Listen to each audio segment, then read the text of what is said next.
La paix de Dieu remplisse nos cœurs et nos vies. La paix qui nous vient de Jésus-Christ. Aujourd'hui, lundi de la deuxième semaine de Pâques, nous commençons la lecture de l'Évangile selon Saint Jean au chapitre 3.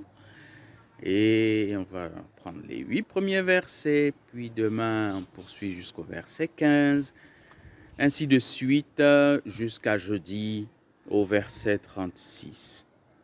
Alors, c'est un entretien entre Jésus et un visiteur nocturne inattendu appelé Nicodème. Vous savez, il existe des situations assez embarrassantes. Il arrive que quelqu'un soit considéré saint, mais qu'il se sache au plus profond de lui-même souillé. Il arrive que quelqu'un soit considéré savant, mais qu'il soit en train de batailler avec son ignorance. Embarrassant, pour le moins. Eh bien, voilà qu'un jour, que dis-je, une nuit, Jésus voit arriver, il était certainement en train d'instruire ses disciples auprès du feu, bien éveillé, il voit arriver quelqu'un qu'on n'attendait pas. Eh bien, ce juif, ce pharisien, maître de son état, rabbin, vient à bord de Jésus avec ces paroles qu'on a mises en chanson.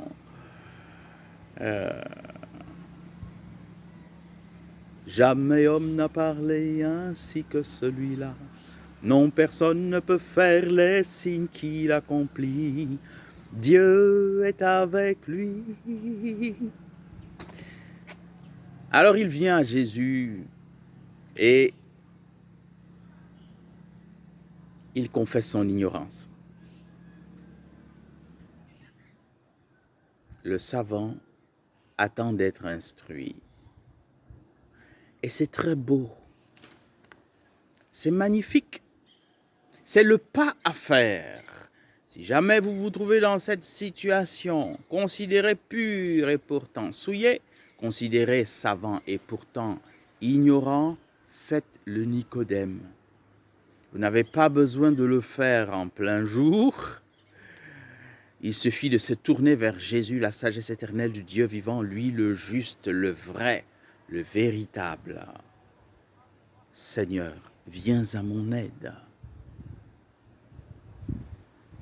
C'est un pas à faire, c'est une démarche essentielle qu'il ne faut pas manquer. Eh bien, à cette démarche, Jésus donne toujours la réponse invariable de sauver. C'est pour cela qu'il est venu. D'instruire, c'est pour cela qu'il est venu. Et c'est ce qui va arriver à Nicodème.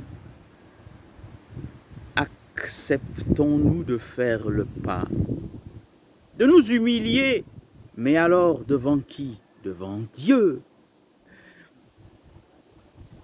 Quelle honte d'être ignorant devant celui qui est la sagesse. Quelle honte d'être pécheur devant celui qui est la pureté même et dont le sang nous lave de tout péché.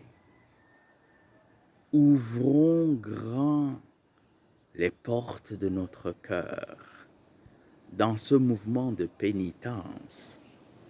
Seigneur, viens, purifie mon cœur, remplis mon intelligence des effluves de ta sagesse.